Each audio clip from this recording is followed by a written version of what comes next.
Getting back to my wife's 2011 Malibu real quick, for me to be able to one access the O2 sensor back there, because it is a beat to get back there. I'm going to show you guys real quick how to take this upper cover off. It's not just an upper plastic cover, it's also an intake baffle.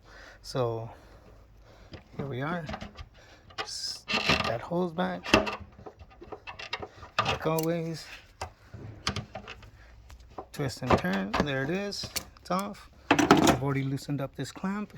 And next thing, you cannot take it off with the filler cap on.